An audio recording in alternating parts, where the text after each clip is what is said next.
doing it. You supposed to be happy you sitting there with Kid L. Why you Rocking mad? and rolling. The Kid L podcast. Truth is in the building. Top of the world. You went viral on my podcast more than any other guest that's ever been on my podcast. It's insane what happens when you speak. I mean, I'm global. You know what I'm saying? It's They hate interesting. they hate that shit, L. Yeah. They hate that shit. But it's like I'm global. It's you can't just go viral. It just doesn't. People try to go viral. It doesn't work. You can't just go viral. There's something about somebody when people watch you that they know there's some truth to it, or there's something that maybe has been on their mind. Fucking star. Something about it that gets people conversating. You know what I'm saying? What do you think it is, Truth? What do you think that's... I mean, it's my aura. Who is like me? You know? True. And then I pull from different layers. I'm an onion, L. It's like, I done did a lot of things. I'm multifaceted. And a lot of these guys are, you know, one lane, one track mind, broken.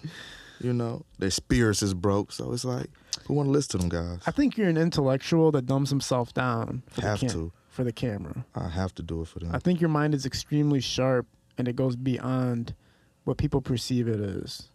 Definitely. Hey, L, when I was a kid, right, I had real bad insomnia, so I would stay up all night researching different stuff all night long. So I know more than the average person about random, just crazy shit, you know? Yeah, for sure. You know a lot about the history of Detroit music. You know a lot about the history of the culture. But you obviously can go beyond all of that. You can talk about real life circumstances, events, current events, global events. A nigga bitch. You forgot that. Well, you just part. dropped a song like this morning or yesterday about killing a bitch. What was that all about? Oh, no. That's like killing her softly, like, you know, just doing my thing. You know? Yeah. Making a killing on her heart and an instinct, imprint on her brain. Yeah. You know, just certain stuff like that. You know, I'm a ladies' man for real. Bro, your music's fire, bro. I know. Your music's fire. And these bitches keep hating me. They keep hating me. But listen, this is the thing, though. I realized, like I told you last time, for a motherfucker to sit back and be like, hey, yeah, he for real, then a motherfucker got to be like, hey, what was they doing? I ain't gonna lie. I know what the fuck I was doing. And they know what the fuck I was doing. So, you know, these lames trying to click up and all of this, that, and the third. I mean, it's other different lames that have been getting record deals in the city lately, you know. So I guess that's going to save them and help put some funds in their pocket, help them do their thing. Well, we know that a lot of what's happening is just marketing strategies to make success look bigger than what it is. A lot of the cats that seem global or seem mainstream are just marketing themselves to look like that versus it actually being a reality. And so that doesn't really matter at the end of the day. If you're following somebody's illusion of success, then you're only a fool. You're only being fooled. Yeah, see, and the music industry right now, we still in the early age because of this digital stuff. Like, yeah, iPads and iTunes and all of that shit been around for a minute, but we still in the early stages. So everything that everybody's doing right now is still new. We're still trying to figure out how to maximize off of all of this star power that we're really giving out to YouTube and all of these social media platforms. So, you know, I really don't worry about that. I told my brother Boogie, it's really one of them things now where you just got to pump your music out and find your fan base and just boom, boom, boom, boom to them. Exactly. Don't even worry about, is you going global or is you over in this market? No, worry about your market, and that's the market that's going to feed you. Yeah, everybody needs to relax with this idea that their music is going to change the world. My music's going to change the world. My music's going to... Just chill out, man. Just make your music. Whoever loves it, loves it. Whoever supports it, supports it. Maybe it already did change the world, though. What do you mean? You got to think about it like this. Like, I do it, like I said last time, I do a lot of promotion through a lot of different companies with my music. Companies that, you know, record labels use and everything to get these views. Who's to say Drake ain't see your shit? Who's to say this artist ain't see your shit? True. And just copying your shit, you feel what I'm saying? Mm-hmm. So you could already have made an impact, so you can't worry about that shit. You never know who's watching, where these views is coming from. That's true. I mean, you got to look at the Vezzo Lotto situation, right? A lot of people think Lotto took a lot of Vezzo's style. A lot of people think a lot of people took from Vezzo's style. Lotto? Why would she take Vezzo style? I'm just curious. Well, that's what people are insinuating. They're saying Who? that. He said that? I think people are... Did he say that? Did he say it? He said. Well, he reinstated what people had already been saying, but he didn't come out to it. Because see, a lot of times when I come on here, my words get misconstrued. For sure. You feel me? And I don't know where me and Vezo stand right now because of the Peezy situation, but it was a time period that me and Vezo was cool. You feel what I'm saying? Okay. Because I knew his people's Big Low. That was my guy. All right, I'm not familiar with what did he actually say? Well, he noticed that when Lotto would drop certain songs, that the comments would state, "Hey Vezo, she's stealing your style." So it's not really Vezo going like, "Hey, you're stealing my style, Lotto." It's more that his audience and fan base was saying, "Yo, you're stealing Vezo's style," and him just seeing these things. He said he was getting tagged, or he just said people would be tagging him, and I would see the dope. tags, and I would see the comments, and people going like, you know, this is Vezo's beat. That's dope. But you know who I feel like steal Vezo shit more than anything? Who? You want to know who? Who? I don't know. Oh. He got such a unique style. You feel me? I can't really put a finger on that. Now, beat-wise, people steal his beats types all the time, but that doesn't necessarily mean somebody's stealing your style. They're not coming with that same cadence. You feel what I'm saying? And Vezo has owned and crafted that cadence for a long time. So we would know if somebody's clearly, like, she does more of Southern people. She steals a lot of their styles because she's from the Southern region. She does a lot of Shorty Low. She does a lot of Jeezy. You know, that's the type of vibe that she's on, because I'm real, you know, enthusiastic about music. So when I listen to an artist, I dissect it, and I even try to find out where the samples is coming from, where certain lines and songs coming from. So, no, he don't got to worry about that. So when you're seeing that a lot of articles are posting about Detroit sound being stolen in general, do you agree with any of that at all? It's been going on for a long time, and I blame that on whoever let that motherfucker Lil Yachty come up here and do all that music. I was speaking against it from the first time I ever even seen it. Like, how do you let people come into our city and make these songs? Like, I don't give a fuck if they giving y'all $1,000 or $500 or they just letting y'all hang to be cool. This is something that we building from the ground up. So a lot of times you got to stand on that business and be like, listen, we need to be paid. But what do you see wrong with he has a high level of stardom, and he's helping Detroit artists How get did he exposure. help, L? With Michigan. Where has he shouted out a motherfucker since, for real? Has he been posted Detroit this, Detroit that? No, that dick sucking ass nigga came here, made a CD, got the fuck on. Do he talk to real people? Because the one nigga going crazy and they ignoring the fuck out of him. I think it's important that Michigan Boy was something where you're having Detroit artists on it. He's one of the biggest artists in the world, and it's giving exposure to artists that would never have been heard before. Don't you see that? No. L. What? Do you see the work these motherfuckers been putting in? Huh? Even in motherfuckers I don't like, L. You know I always speak highly of them, even though I don't like them. They fuck niggas. But they've been putting in a lot of work. It was already, who you think watching these videos, L? Come on now. It didn't give us no recognition. It didn't. Well, what it did was it put him back in the game. It gave him another leg, and then after he got that other leg, he ran back over there to the City Girls. He responded to that when Shy Killer came on my podcast and said that I don't give a fuck what he responded to. Listen, L, this is the thing about it. A motherfucker will steal from you and then help you try to look for the shit. Yeah. Those are the type of people I grew up around. I would watch them steal from people and help them look for next tails and shit like that. I've had it happen to me, yeah. I don't give a fuck what the fuck he said. What has he done after he said that shit? Has he started showcasing Rio brother? Because you was over there with Rio. The next motherfuckers that you should have been click tight with is who? I don't even know the nigga name, but Rio brother. So you're all about... I'm about Detroit. Fuck what you heard. But not just that, though. You're all about... Detroit. What's right is right as far as what's not owed in particular, not using the word owed, but to say that contribution-wise, it has to make sense for both sides. No, it don't got to make sense for nobody but Detroit. That's what I'm trying to tell you. Okay. So that gatekeeping aspect... the ass kissing and the fuck yous and the pissing on us has already happened. Why everybody got Cartiers? We should have been the first niggas snatching them off their motherfucking face every time an artist came through with that shit to let them know what we had to go through. Why a motherfucker can even wear that and why who still can't wear it in the city. Let's dissect this for people, right? Like, we ain't playing with these motherfuckers. Let's dissect this a little bit from your mind. Now, we're talking about Detroit, the culture, the entertainment scene right now. Let's just talk about the entertainment scene to keep it simple for people. the entertainment scene has always been shaky. It's been hard for people to get actual major deals and major signings and everything.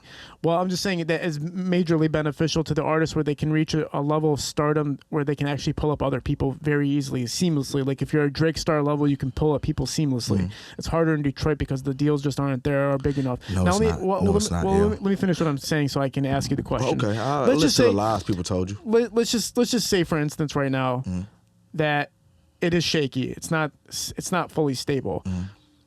You're saying that there's ways to help contribute to the scene. There's ways to help protect the scene and help it grow. And you're having a problem with people taking from it and not helping it grow. Yeah, definitely. Now talk about a prime example of how you can help your city and help your part of the town or region or side. And the East Siders showed us that. They was just having they motherfuckers in the video. Any and every East Sider that rap, just throw them in the video. After we see the motherfuckers so much, we know them. We listen to their music. It's not hard, yeah. Motherfucker do whatever is beneficial to their pocket. Star power is in everything. If a bitch stand next to me for too long, all my homeboys, when they see the bitch out, they can be like, oh yeah. You feel what I'm saying? That's the same shit. Okay, man. So are you seeing other cities do this? Hell yeah, all the time. So what cities are you seeing do what your idea of the utopia is for Detroit? All that shit, man. Atlanta, if you want to say Atlanta, if you want to say California, if you want to say Houston, and I can name out artists too, so people can pinpoint and look at it like, oh, okay, so it is a way that you can do it, and it doesn't really cost. Okay. You got these motherfuckers around you every day, all day anyway. You the star. Put a fucking vlog on your YouTube channel, clowning around with your people, showing little clips of them in the studio. People gonna know them. No money that you had to spend. Right. And it's money that's gonna be generated for you. So let's just say in Detroit, you have entertainers. In Atlanta, you have entertainers, right? Yeah, so two different cities, both have entertainers that are, they're good. They're good, skillful entertainers, right? Atlanta has more of a structure, a foundation enough for these people to be able to feed off of and be able to feed other people. Let's say Houston, because everybody like to say Atlanta like they doing something right now. They not. Okay. It's not. Okay, let's say Houston then. So Houston has... And let's make this clear. Atlanta got popping because of Detroit people. Right. So artists like Jeezy and T.I., Meech was paying money to get their music played in the club. So Detroit artists got that started. So... now that the wave is dying down, we see what Atlanta can really do, and we see what they're not doing musically. So let's use Houston then, They're right? a dance city. Houston Yes, has let's use entertainers, them. Detroit has entertainers, right? Yes. And they're both talented sides. They both have talented entertainers. What is Houston doing that's making them self-sufficient and sustainable versus what Detroit is doing that's not making it as self-sustainable at the moment? Collaborations with other artists. Okay. And, just being visually seen with other artists, not even a lot of times having to see music that come from that.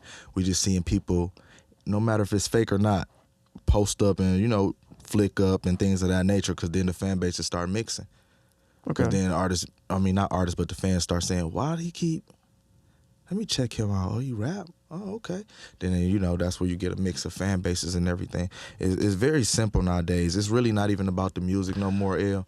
Because back in the day, we didn't even know how half these artists looked, and we would listen to the music. It's really about being visual, Do you think at any point in time Detroit did represent it the way that you're saying ideally is, like Trick's era of the no-fly zone? I'm not even on the no-fly zone type of feel. Shout out to Trick. I've been out there with him a couple of times on some no-fly zone shit, but that's not my ideology, Okay. Because war is not always, great for business. Building is. But what I'm saying is, before we keep letting outsiders come in and tell us we have something, and while they juicing us up and making it sound good, letting us know we have something, they stealing from us. We should be building within the city because the buzz is on the city, not these outsiders. You get what I'm saying? So if more artists just start, okay, so let's doing look at songs with each other. Did you ever see a segment of Detroit's time where that was happening, or did you never see it? Yeah. But see, you always see it, L, but it's just within camps and within movements. Right, like for instance, Like right now, go ahead. you can kind of say the East Side. Any and every East Sider, they all doing songs together. They climbing to the top and they pulling each other up, and I like that. That's lovely. Yes. But I just want the whole city to get on board with that. Yeah. Because you are seeing. Because I don't want no side, and my bad to cut you No, off. you're I good. just don't want no side to feel like they superior to another side or inferior to another side. No, we all are Detroit, and we all need to use these resources to help each other, because one day you, one day me, meaning you could be on top today and not helping nobody. You could fall the fuck off, and then now the next motherfucker that you could have just let, take, you already was around the motherfucker. You could have took a couple pictures with him. Now he on, and he ain't answering your call. Like, you know why the nigga ain't answer your call. Come on, let's be 100 up top. The transparency is the issue, right? You do have people that are willing to take down others to build themselves up, or people that are wanting to stay on top so they won't shine to others, right? And give exposure to others, and that's like a couple elements of what's happening. But then, like you said, there's the east side that is getting all these guys together and always doing pictures, or always going on tour, or going out of state and city together. When the whole Blocks party blow up happened, you know, you had like Band Gang mixed in with the Big Squad and all these guys mixed together, the Drigo Bano and all these guys all together, 30, 40 guys deep in Detroit representing each other for a long period of time after that song had dropped, right? Yeah. So that was a good thing, right? I mean, Yeah, that was a great thing that Pootie and them put together. like, And right, I yeah, you got commend him Pootie. for that. Yeah, like Pootie really. But it takes strong leaders like that. Like, what's the other guy that be with Pootie? I don't want to mess up his name. Unique or something like that? Chris, Certified Neek. Certified Neat. Right. Yeah, I watch a lot of his interviews. He's a dope guy, and I feel like Bring that mic in. I haven't seen Pootie on the scene lately, but those are dope guys to connect with if any artists are in the city trying to make something happen. So guys like that keep it together, right? They're keeping the glue or what's available, relative. They're not only keeping it together, they going outside of boundaries and bounds, trying to find people. Yeah. It's hard in entertainment because I was just talking to DJ BJ about this. There's a starving element when it comes to artists and entertainers. So just like business, how people are going to do ruthless acts in order to get themselves ahead, it's going to happen in the entertainment scene as well. So can you see that element of it? That if you are from an area like the ghetto or the trenches or anything like that, and you need to find ways to succeed, that you're going to take every single piece of advantage that you can. Yeah, but a lot of times that come with that dog-eat-dog mentality. Right on. And once you become successful, you still do it. That's the confusing part, right? Yeah. Once the person is established. And they don't know how to cut it off because that's what got them there. But what I really feel like people need to do is they need to look for mentors. So people can tell them how they got to the top so they can show them the right way, or just get in them books. Who do you think did it the right way? And when you look at Detroit figures, the ones that kind of laid down a path and did contribute as much as possible while maintaining their career at the same time? Big Cash. Cash Doll? Cash Doll. Yeah. Every chance she can, She's always helping. And it's sad to say that because she a woman. Not notable guys, too. Like Sino. He was doing music, he pulled a lot of people in, and now that he doing the films, he pulling a lot of people in. It's really all about, we have all seen each other around the city for years and years, and we all knew each other's admiration and, things of that nature, because we all damn near follow each other or followed each other at one point in time. So it's just about, knowing that you gotta, even though you're going to the top, you're going to have to see them people at the bottom again. So, just even with pulling a couple people up. Man. Even with we're going to get in trouble for saying that, talking about that shit. But the people who leave the city, right, when they have an immense amount of success in Detroit, and then they leave, right, and then they don't really touch down too often unless they're just coming to work or shoot something, and then they leave back again immediately after that. But then they'll complain about successors above them not helping. But it's like, you're in a position to help, but you're not really helping. Yeah. So that part trips me out too. It always trips me out when people who weren't successful become successful and still act the same way that they did when they weren't successful. Like they don't remember those hard, long days they was hoping and praying that they could get there. Somebody would give them a shot. You know what I'm saying? Somebody to just be like, here's a shot But at see, this. that comes in with character. A person really, truly show you who they are. Yeah. Talk a little bit about yourself, man. I know you got a tape dropping in March. Everything good with me. I switched everything to green. You got cost of living dropping, man. It was a guy talking about jewelry, So I put another chain on my neck. I like it. I love it. Who was talking about jewelry? Some guy, man. Some guy that blocked me. Truth, a lot of people hate you, bro. Let's just get real. Let's just get real about the conversation. Man, I'm starting to feel like 05 Blade around this motherfucker. Like, I'm just getting money, shining, buying big-ass pieces, blowing good ooh-wee, fucking all the bitches. You feel me? And they just mad about it. Like, these niggas is mad. And I love it. That's why I keep putting out so much music, so many vlogs and all of that. Because if a nigga gets so mad and want to JFK me when I'm in the drop top with a bad bitch, this shit still gonna go on forever. And the difference is between Blade and me, I got so much content waiting that they ain't heard yet that's already out there. So, that's why I just keep doing it to them, L. Right. I ain't gonna lie. You feel invincible because you'll live on even after whatever hypothetical plot is against you. And listen, I figured out young when I would go to people's funerals, and some people will have long obituaries, some people will have short. And I would think about how long it took for people to forget people. And I'm like, damn, it didn't take long at all. So in this world, you got to make an impact. Yeah. So if my stain on these niggas' brains is making them motherfucking sick and doing all of that shit that they can't do, I accept it as it may, and I let the chips fall as they lay. Sure. Nick, can you do a mic adjustment real quick? Put your mic a little bit closer on my side. Yeah, because when you look at me, you pass it up. Yeah. Oh, if you do that, we're good. Yeah, we're good. Swear. Oh, you're good right there. Yeah, okay, cool. That's a Tupac mentality, right? That was Tupac's mentality in all of his interviews and everything he put out there. It was almost like, whatever happens doesn't matter. I'm gonna live the way I want to live till I die. You know what I'm saying? That was another thing about Tupac that people should admire, especially an upcoming artist, that he really paid attention to what he said and what he did. For the most part, obviously, he kind of went off the rails towards the end. I think he got a little bit too soaked into the game. Facade, yeah, and then it took him out. But before that, when it was the poetic Tupac, when it was the Tupac that wanted to change the world, he was very careful.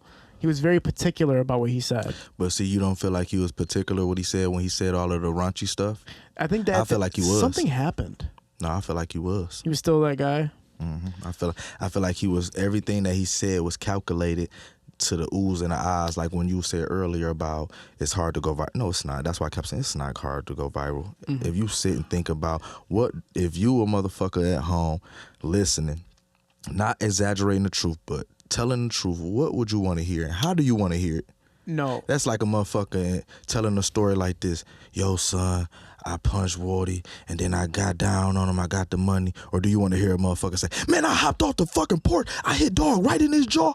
Come on. You want to hear the more But the truth is, though, people do that and nothing happens. There is something about me.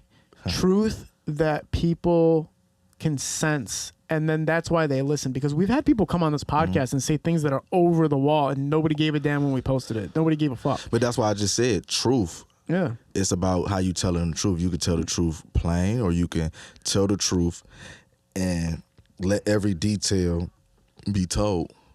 So it makes it more exciting. It makes it more, I can't explain it. It's something that a person would have to have went to school and been educated about. Look, like I was in honors English, so it's like I know how to write a good story.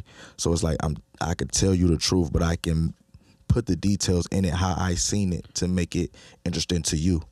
Well, that's a part of it for sure, the way that you communicate the story. But at the same time, when we talk about people attempting to go viral and 99.99% of those people fail, is because there's an aura about the truth when somebody speaks or takes action that we can all sense and see. The aura, like you said earlier, that we can really, really engage with and be like, I have to talk about this. I have to communicate how I feel about what this guy's saying or doing right now. Somebody could come on and say the same exact things you said, but it won't go viral. Now, you've done a lot of podcasts and interviews in the past few weeks and few months, right?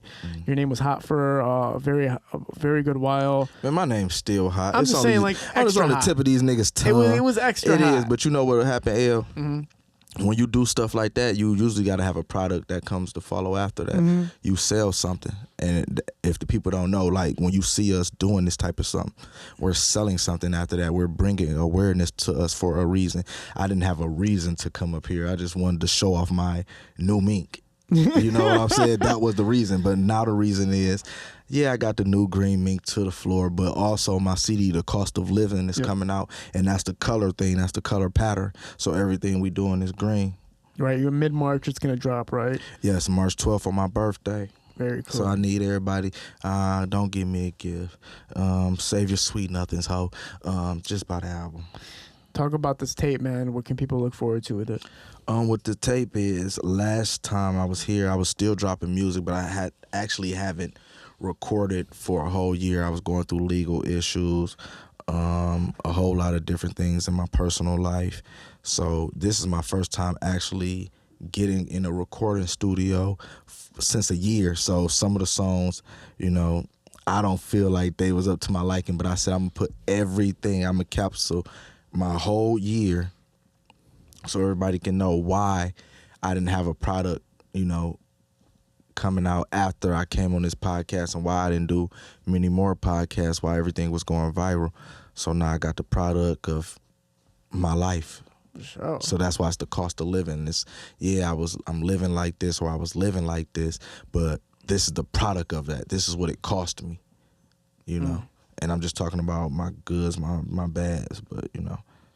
Very cool, man. Yeah, last time you didn't really have anything to sell, really. It was more just like we're just pulling up.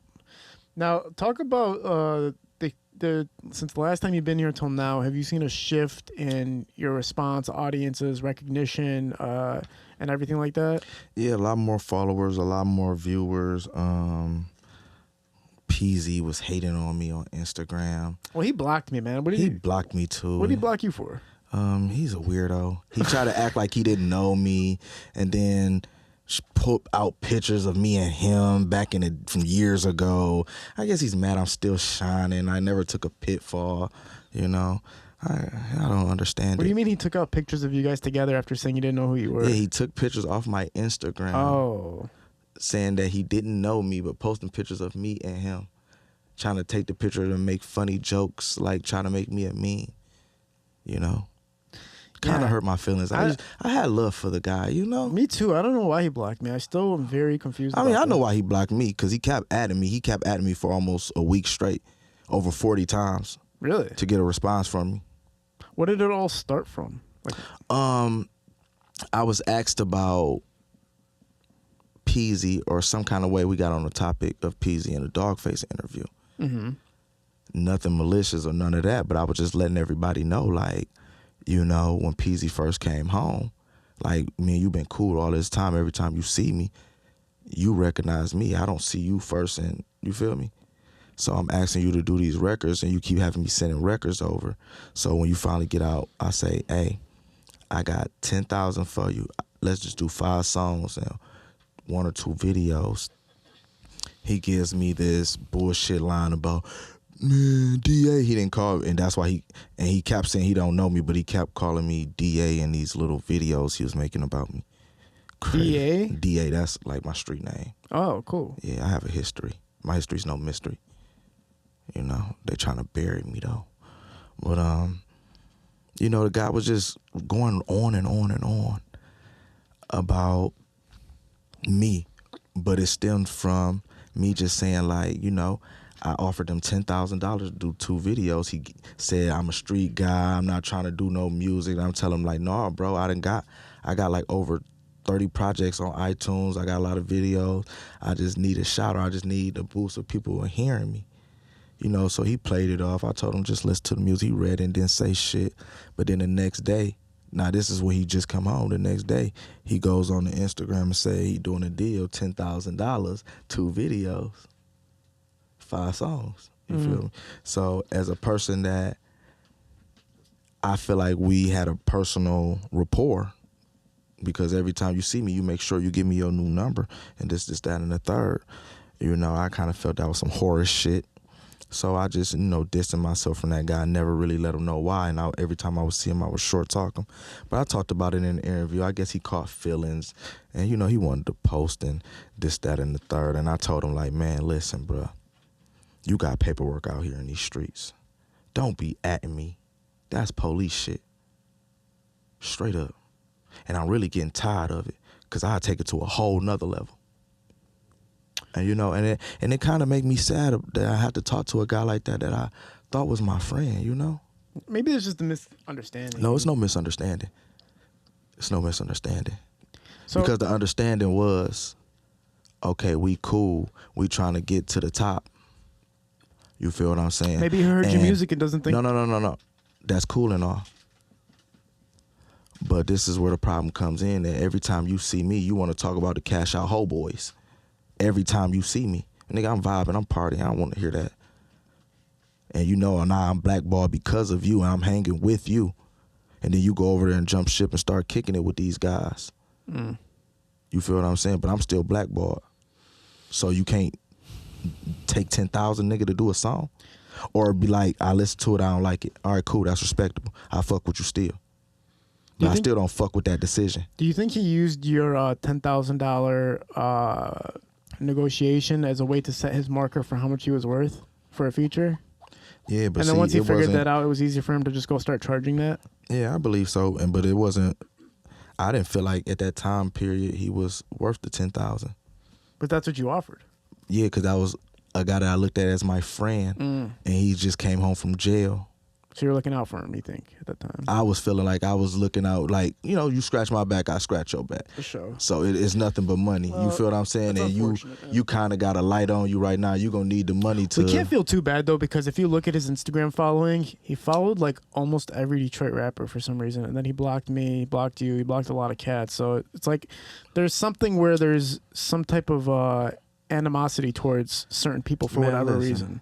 Back when I used to fuck with Doggy, people told me a long time ago he'd be blocking deals and telling different artists that would come to the city like Filthy Rich. He'd be telling Filthy like, hey, don't go fuck with these artists and this artist. So it's like, you know, it's one of them things where it's like, I'm not tripping because motherfuckers told me. I was the one that was like, okay, he didn't do it to me.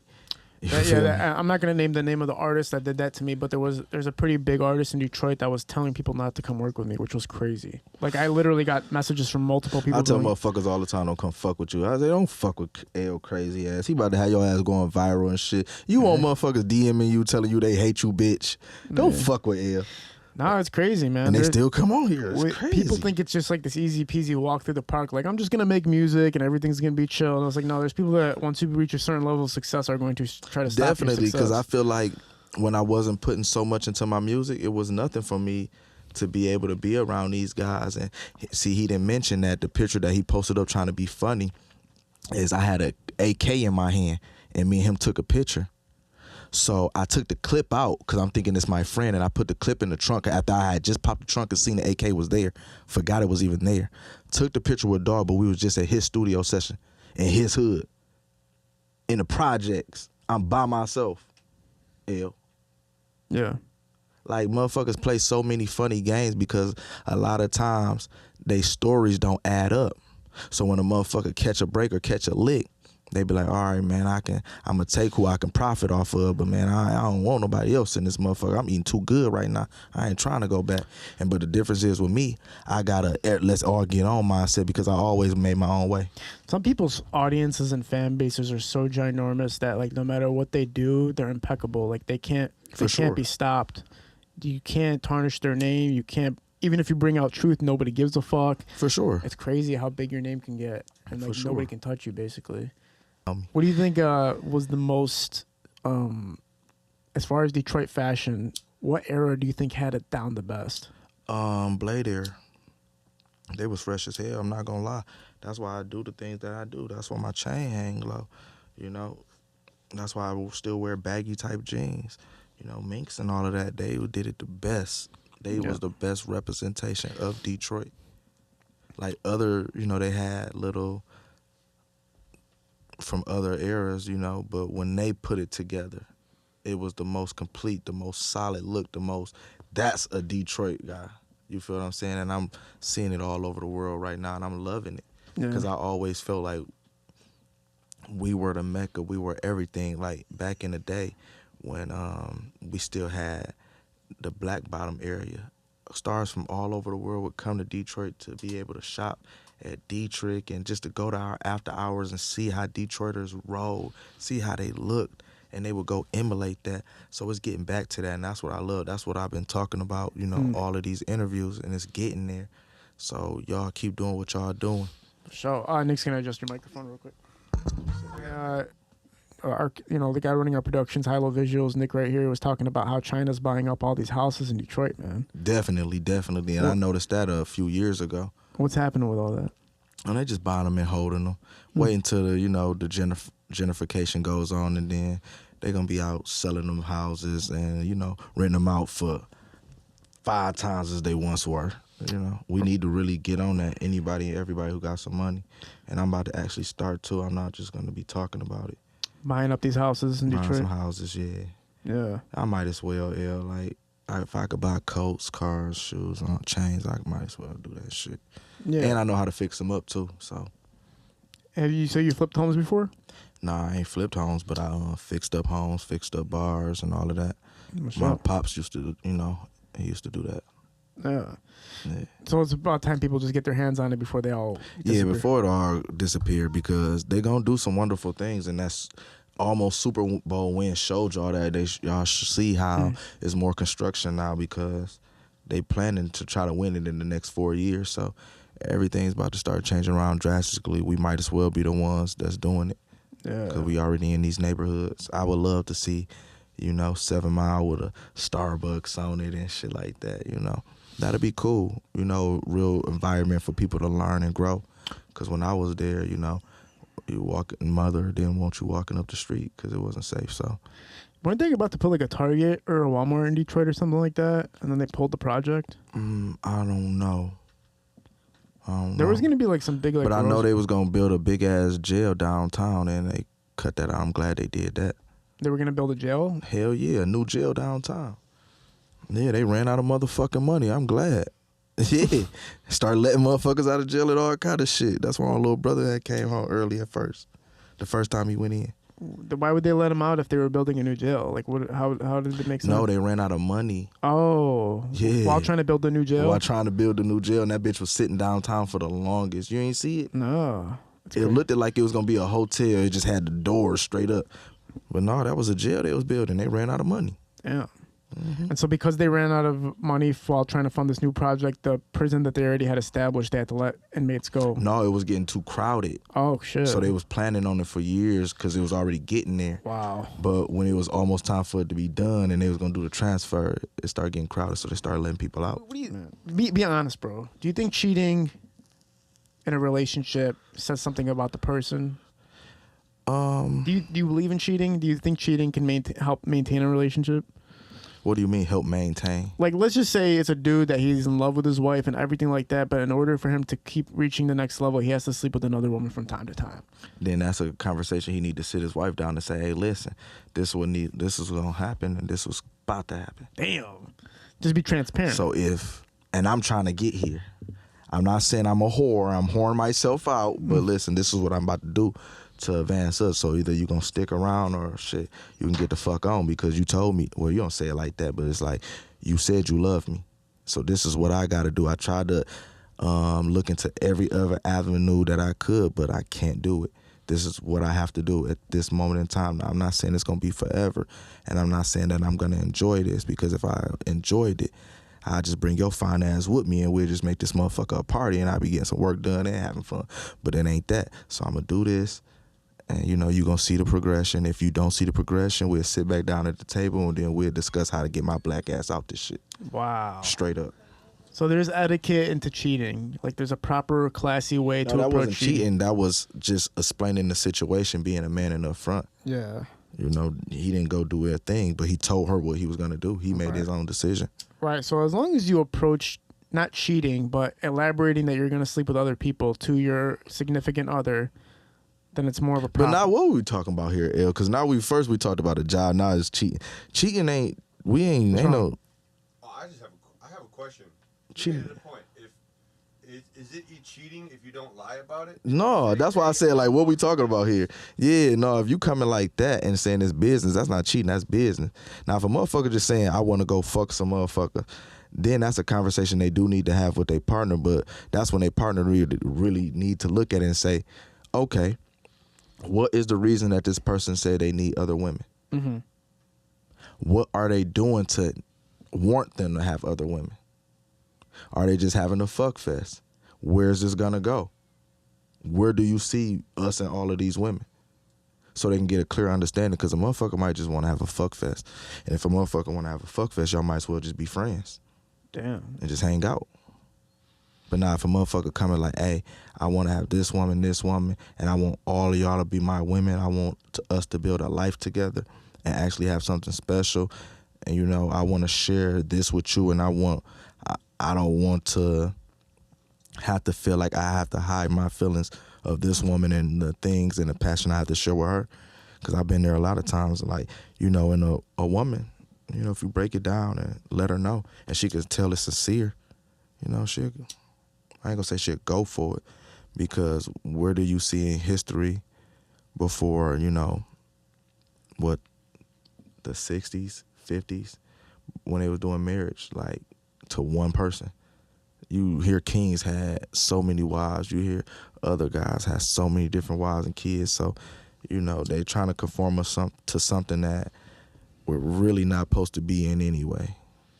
You know, It's heavily debated. In India, they believe having one partner is significant because you're exchanging memory between a person, and when you exchange memory between multiple people, it actually interferes with your own energy somehow.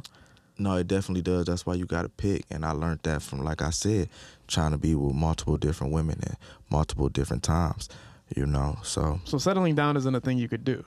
settling down, that's the thing anybody can do. Yeah. It's just about what do you choose to settle down for, and what do you want to be with multiple women for. See, me personally, I want a lot of kids. So, you know, that'll fuck one woman up.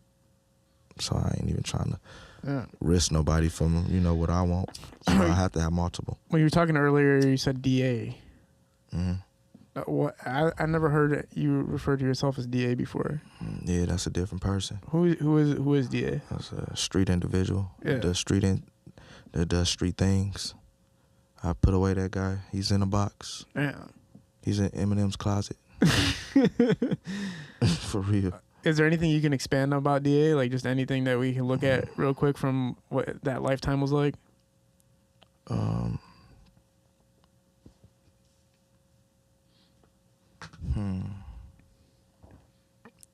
I was a different guy. You know. My pops was telling this story last night. I went over his house at like 4 a.m. drinking and shit. He was telling these women I had with me this story, like, I was riding with my son. I hopped in the car with my son, and this guy was trying to bag out. And he, like, jumped in front of the guy and was mad that the guy was about to hit him. And the guy pulled a gun out on him. And I'm telling him to chill. And I'm like, you know, whatever. And he looked at me like, nigga, you was scared he had a gun? Like, I used to be that type of guy. Like, fear. I didn't have a residence in my heart or in my brain. Like, a gun was just a gun. You gonna kill me or what?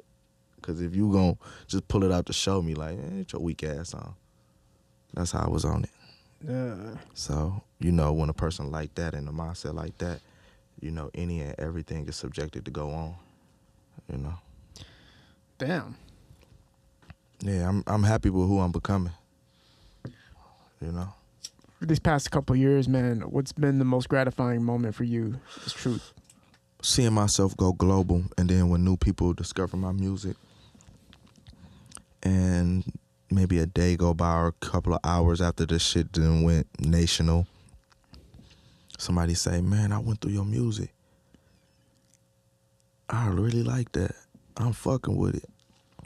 And I'm slowly, over time, building a fan base. That's a feeling like no other. Yeah. You know, for somebody to actually listen to something you put your heart on, time into, and be like, man, I'm fucking with this. They give you that extra to keep going, you know? Yeah. Because as an artist, people might think we hear it all the time, but we really don't. Our artists or content creators, we don't hear it all the time. We might get a comment on the content that we put out, but a person actually saying, no, I'm fucking with your music and I'm going to continue to keep listening to it, you know? That's kind of big for us. Yeah. It's different, right? Yeah. When somebody reaches out, and it's not even just during the hot times, but during the cold times too. Yeah.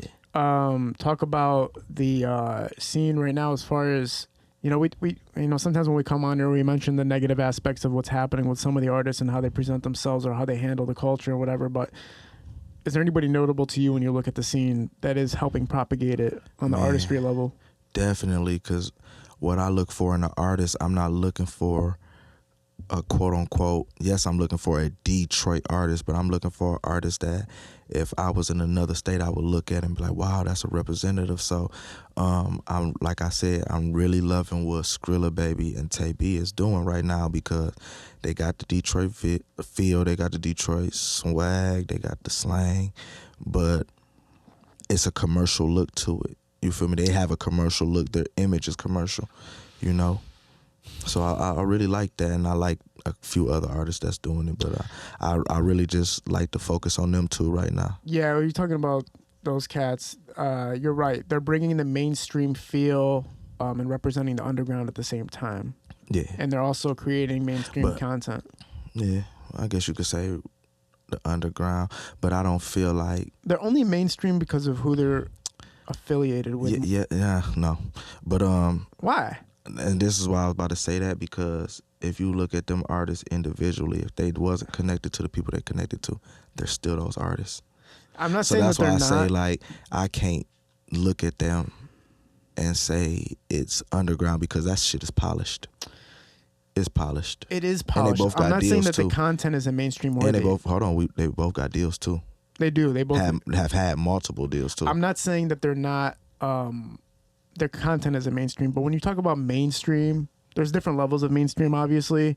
And they them boys, man. I'm just being honest, man. I'm not here to Try? Man, fuck and them boys. That's another example of we eat the most.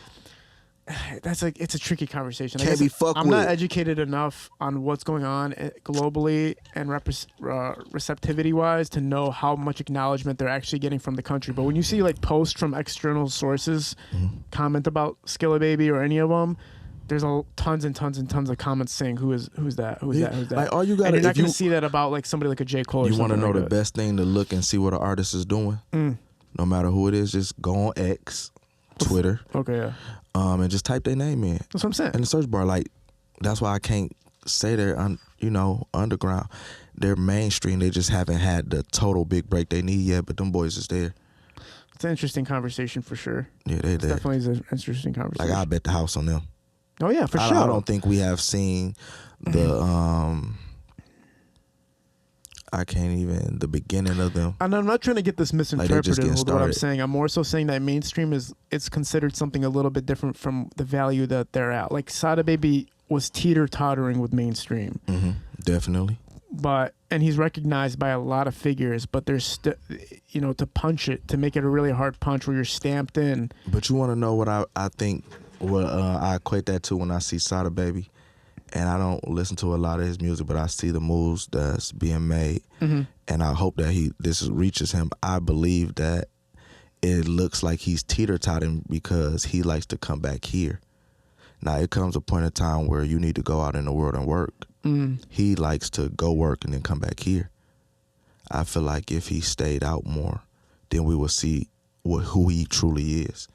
Because it's nowhere that you can't go when they say Cashed Out or they don't say Bkaby. That's like, after the couple names, they're going to say Bkaby. For sure. So I just feel like he just need to stay gone for a minute. You still going to be who you going to be. You know what a good example of what I'm trying to say is T Grizzly. That's a good example of like, that's mainstream for sure. Like the name is established mainstream to that level. Yeah, but then that's when I would say I feel like that's the teeter-tottering boat too. For real? Yeah, because he comes back a lot, even though, legal reasons he had to be here.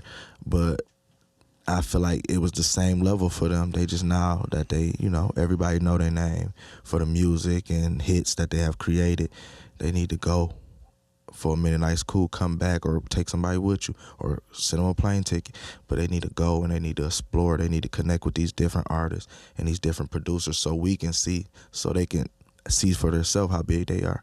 Because a lot of times when you're in a tornado, you can't see it for yourself. So, I just feel like they need to, because everybody love them. Everybody love them. So they just need to go, When you're too close to what got you big in the first place, it kind of limits you from expanding to something that can get a bigger demographic or audience, right? Yeah, or sometimes people just love their city so much and they just so thankful because they never thought they'd reach that plateau. So they just want to show off for the people that they come from. Like, yes, we did it. All right, yeah, we know you did it, my baby. and we love you for you doing it. That's why ain't nobody gonna touch you. So when people know that nobody's gonna touch them because people love them, they gotta expand. They gotta keep going. For sure, they're always gonna get. They gotta make it become an event when they come back. For sure. And the biggest way to make an event is go out to the world and show us how great you are, and keep going and keep going. You don't owe us shit, Eminem included. Just keep going. Yeah. That's what makes it big when you come home. It's been a pretty cool talk with you, man. Is there anything you wanted to touch on? No. The Cost of Living album is coming out March 12th. I appreciate everybody that take the time out to listen to me and follow me. Just look me up on all the platforms. We can talk about something. We can do something. Yeah, for sure. I like this talk, man. This one was a little bit more of a lot of positive, uplifting ideas and concepts to help these artists maneuver in their careers. It's free game from you. Hopefully they listen to it, because it is very, very true, and it's stuff that I've been thinking about a lot as well. And also really touching on some of the aspects that could be controversial, but also addresses some type of truth.